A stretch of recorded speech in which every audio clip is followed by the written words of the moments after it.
As suas vestes tornaram-se resplandecentes e sobremodo brancas, como nenhum lavandeiro na terra poderia alvejar. Apareceu-lhes Elias com Moisés, e estavam falando com Jesus. Então Pedro, tomando a palavra, disse: Mestre, é bom estarmos aqui e que façamos 3 tendas, uma será tua, outra para Moisés e outra para Elias. Pois não sabiam o que dizer por estarem aterrados. A seguir veio uma nuvem que os envolveu, e dele uma voz dizia: Este é meu filho amado, a ele ouvi.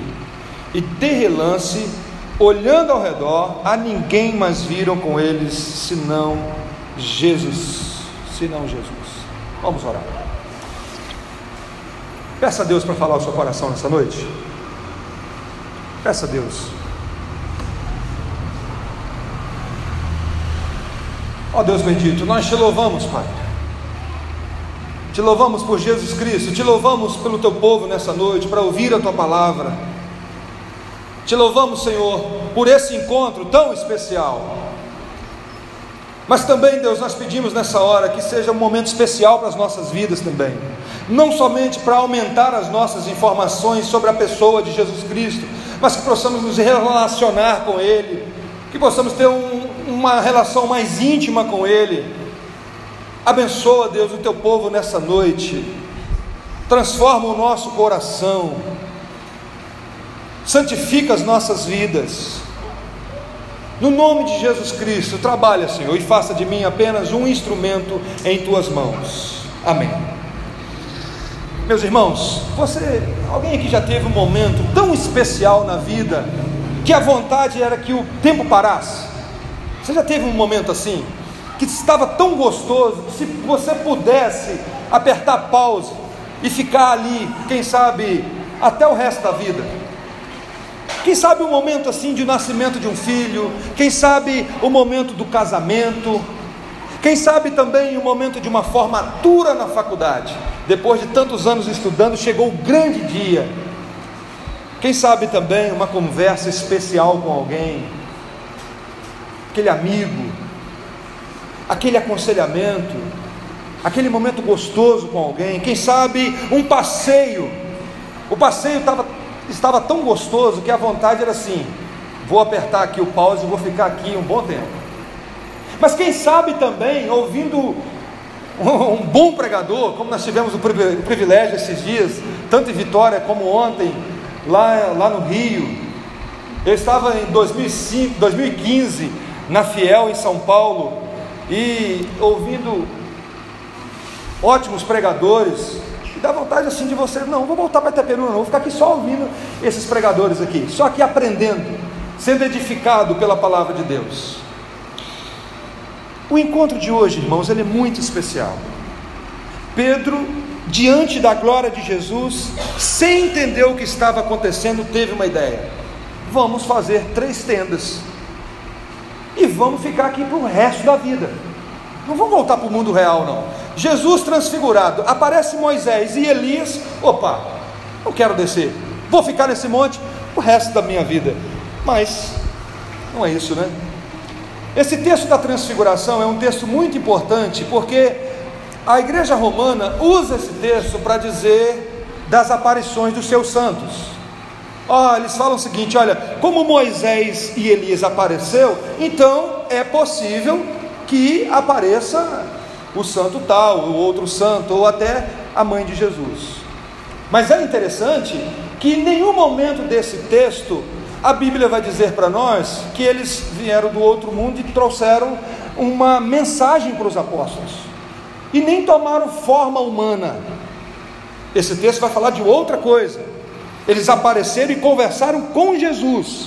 E diz a Bíblia no Evangelho de Lucas, porque esse texto foi registrado tanto em Mateus quanto Marcos e Lucas, que eles conversavam com Jesus, e o conteúdo da conversa era o seguinte: Lucas 9:31, os quais apareceram em glória e falavam da sua partida, que ele estava para cumprir em Jerusalém.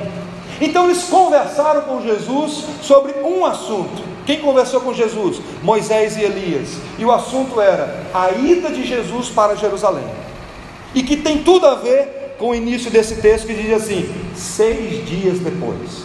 6 dias depois de quê? 6 dias depois da conversa de Jesus com Pedro, quando Jesus pergunta assim: o que diz os homens ser o Filho do Homem? E aí os discípulos disseram: olha, Senhor, uns dizem que o Senhor é Elias, outros dizem que o Senhor é João Batista. E aí Jesus pergunta: e vocês? Quem sou eu para vocês? Pedro toma a palavra e diz: tu és o Cristo, o Filho do Deus vivo. Aí Jesus disse: sobre esta verdade eu edificarei a minha igreja. Próxima cena, Jesus começa a falar da necessidade de ir para Jerusalém e lá morrer em Jerusalém e ressuscitar. Então quando Jesus fala: eu tenho que ir para Jerusalém, eu tenho que morrer em Jerusalém e eu tenho que ressuscitar, o mesmo Pedro que diz que Jesus é o Filho do Deus vivo, ele começa a repreender Jesus. Ele diz: Jesus, não faça isso. O que é isso? Para que o Senhor vai para Jerusalém para morrer? E aí, irmãos, Jesus olha nos olhos de Pedro e diz assim: arreda-te, Satanás, arreda-te, tu não tem partes comigo. O texto diz assim: repreendeu a Pedro e disse: arreda-te, Satanás, porque não cogita das coisas de Deus, e sim a do homem. O que Jesus está dizendo para Pedro? Olha, existe o caminho da cruz, eu tenho que ir para Jerusalém, e é Satanás que não quer que Jesus vá para a cruz, porque sem a cruz não há salvação. Por isso Jesus repreende Pedro com aquela ideia. Foi boca do diabo naquela hora, quando ele tenta repreender Jesus de ir para Jerusalém. Então o texto diz: 6 dias depois, tomou Jesus consigo Pedro, Tiago e João, e levou aos sós à parte a um monte, e foi transfigurado diante dele, e suas vestes tornaram-se resplandecentes e sobremodo brancas, como nenhum lavandeiro na terra poderia alvejar. Pedro, Tiago e João, irmãos, eram aqueles apóstolos mais próximos de Jesus. Jesus chama os 3: vamos subir para o monte. A Bíblia não fala que monte era esse, porque o monte não importa, o importa o que aconteceu no monte. Jesus chama esses 3 e diz Lucas que Jesus começa a orar. Marcos não diz isso, mas cada evangelista traz um detalhe. E quando Jesus começa a orar, as roupas de Jesus começam a ficar brancas e começam a resplandecer, que nenhum lavandeiro no mundo seria capaz de branqueá-las. Nem mesmo a minha irmã Selena, que consegue colocar o meu boné branquinho, teria condições de colocar a roupa de Jesus brilhando do jeito que estava. Um momento glorioso, irmãos, a manifestação da glória de Cristo. Jesus fez algo assim muito especial diante daqueles discípulos, e diz a Bíblia que apareceu ali Elias com Moisés e falava com Jesus. Eu já disse o conteúdo da conversa de Jesus com Elias e Moisés, que era a necessidade de ir para Jerusalém e morrer em Jerusalém. Mas quem é Elias? Quem é Moisés que apareceu para Jesus? Esses dois aqui representam o Antigo Testamento, a lei e os profetas. Moisés é chamado o Moisés das leis. Foi ele que recebeu as tábuas da lei diante de Deus. Então, quando as pessoas usam no Novo Testamento Moisés, é para falar da lei de Deus, para falar dos 5 primeiros livros da Bíblia, para falar do sistema de sacerdotes que foi estabelecido no tempo de Moisés, o tabernáculo, quando ali o irmão de Moisés era o primeiro sumo sacerdote. E Elias representa os profetas, aqueles que um dia profetizaram sobre Cristo. Mas o precipitado Pedro, quando viu aquela cena, ele olha, vê Moisés, um grande líder, Elias, o grande profeta, e Jesus junto. Falou: gente, o que é isso? Eu não quero sair daqui mais não, vou ficar aqui o resto da vida. E aí, irmãos, Pedro, sempre como aquele precipitado, mais uma vez ele dá tem um ditado popular assim: varada na água, vocês conhecem? Quando você não acerta, né? Pedro então precipitadamente toma a palavra e fala: mestre, bom estarmos aqui. Se ele para aqui, seria ótimo, mas ele continua, ele fala: mestre, é bom estarmos aqui, mas vamos fazer 3 tendas, uma para o Senhor, outra para Moisés e outra para Elias. Diz a Bíblia que eles não estavam entendendo aquele momento, irmãos, e por isso essa proposta de fazer 3 tendas para Jesus. Queridos irmãos, a Bíblia diz que Deus não mora em casa feita por mãos humanas. A Bíblia diz que o céu é o trono de Deus e a terra o estrado dos seus pés. Aí Deus pergunta: que casa me edificareis, diz o Senhor? Qual é o lugar do meu repouso? Não foi porventura a minha mão que fez todas essas coisas? Que história é essa, Pedro? Jesus não cabe numa tenda, foi Ele que criou todas as coisas. Tudo que foi criado foi por meio dele, por intermédio dele, para Ele. Mas o grande Pedro, irmãos, o grande erro de Pedro é comparar Jesus com Moisés e Elias. O que Pedro estava fazendo é o seguinte: Jesus é mais um grande líder que Deus levantou. Então eu faço 3 tendas, uma para Jesus, outra para Moisés e outra para Elias. A ideia é: Jesus não é outro senão um outro Moisés, um outro Elias. Mas não é isso. Tanto Moisés quanto Elias, eles apontavam para Cristo. Jesus não era mais um homem levantado por Deus. Diz a Bíblia que, havendo Deus falado de muitas vezes e de várias maneiras pelos pais e pelos profetas, nesses últimos dias nos falou através do Filho. E diz assim: a quem constituiu o herdeiro de todas as coisas, pelo qual também fez o universo. Jesus não pode ser comparado nem com Moisés nem com Elias. E quando Jesus foi comparado com Moisés e com Elias, sabe o que aconteceu? Uma voz saiu do céu, como um relâmpago no meio das nuvens. O texto diz: a seguir veio, versículo 7, veio uma nuvem que os envolveu, e dela uma voz dizia: este é meu filho amado, a ele ouvi. Este é meu filho amado, a ele ouvi. William Hendricks diz o seguinte: somente o filho é indicado como que deve ser ouvido pelos seres humanos. O que Deus está dizendo é o seguinte: vocês precisam ouvir o meu filho, a ele dá ouvido, a ele ouvir. Nós precisamos ouvir Jesus através das leis, nós precisamos ouvir Jesus através dos profetas. Quando Jesus ressuscitou, ele encontrou com 2 discípulos no caminho de Emaús. Nós lemos esse texto aqui na quinta-feira no estudo bíblico. E eles não compreenderam que Jesus precisava morrer. E Jesus então se encontra com eles e começa a explicar para eles. E Jesus diz assim para aqueles homens: honestos e tardios de coração, para crer tudo o que os profetas disseram. Porventura, não convinha que o Cristo padecesse e entrasse na glória? E começando por Moisés, discorrendo pelos profetas, expunha-lhes as escrituras, tudo que constava a seu respeito. Meus irmãos, tanto Moisés quanto Elias falavam de Cristo, apontavam para Cristo.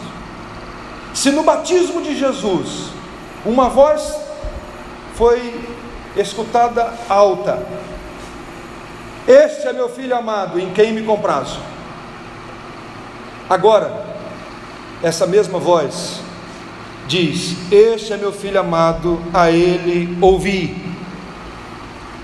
Nós estamos comemorando 500 anos da Reforma Protestante, o movimento de Deus na história, onde Deus levantou homens como Lutero, como Calvino, homens que foram abençoados por Deus para realizar uma obra do retorno às Escrituras, o retorno para a Bíblia. E durante esse momento da Reforma, houve os 5 solas, que no português diz assim: somente a Deus toda a glória. Que no português diz assim: somente as Escrituras, somente a fé, somente a graça, somente Cristo. E eu, trabalhando esse texto, eu queria trabalhar com vocês a necessidade de um lema desse da Reforma: somente Cristo. Não é Cristo e mais alguma coisa, somente Jesus Cristo. Moisés está ali apontando para Jesus Cristo. A lei sem Moisés é legalismo. A lei sem Cristo vai te fazer um moralista, um religioso, sem salvação, perdido. A lei sem Cristo não salva, não liberta o homem. Por isso que a Bíblia diz: porque o fim da lei é Cristo, para a justiça de todo aquele que crê. Moisés foi salvo por Cristo, ele apontava Cristo, e a lei sem Cristo é legalismo. Elias, que foi, as pessoas acharam que Jesus era Elias. Elias na verdade estava ali representando os profetas que falaram de Cristo, que profetizaram de Cristo. E quando a experiência desse monte termina, olha aí o versículo 8, olha comigo aí o versículo 8.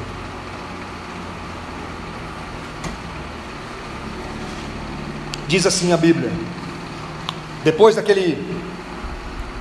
da voz de Deus dizer: esse é meu filho amado em quem me comprazo, termina a experiência dizendo: e de relance, olhando ao redor, ninguém mais viram com eles, senão quem? Jesus Cristo. Somente Cristo. Só Cristo. Somente Cristo salva. Somente Cristo.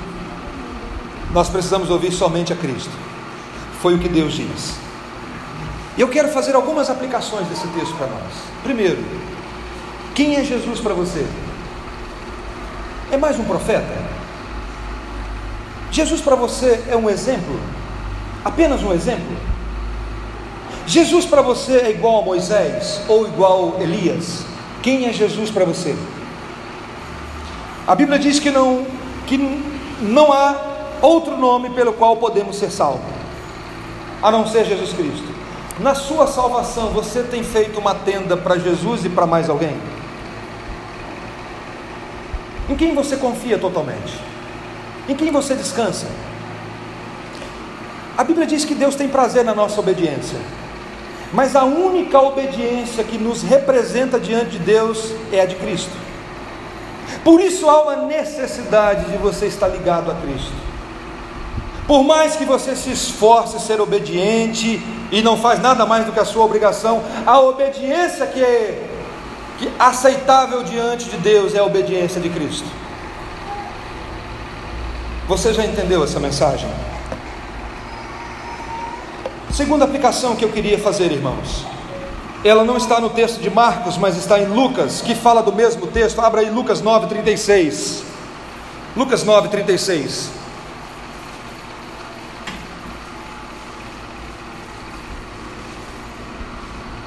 Lucas capítulo 9, versículo 36.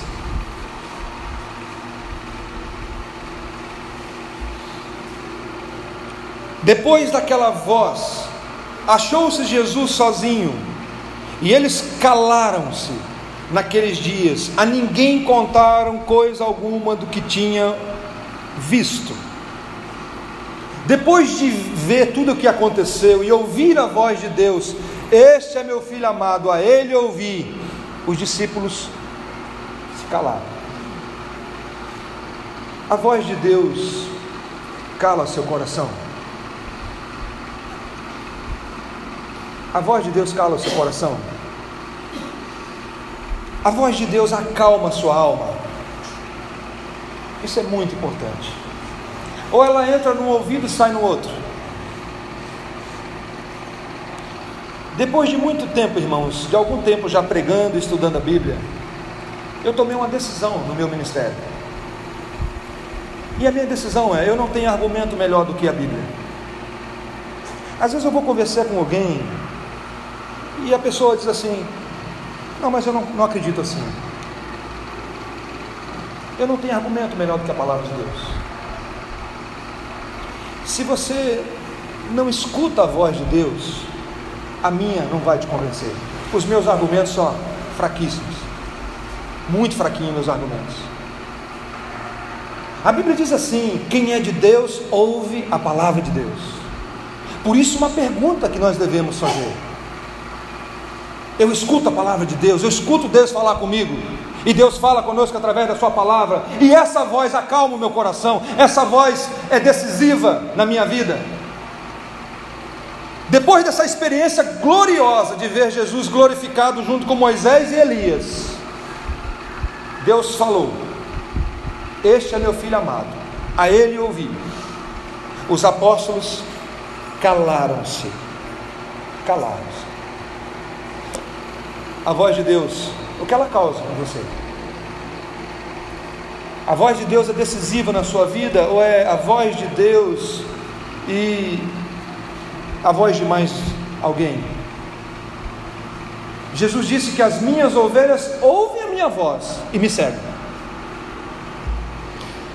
Terceira aplicação que eu queria fazer: os discípulos tiveram um momento glorioso na presença de Cristo, especial, mas o céu não é aqui.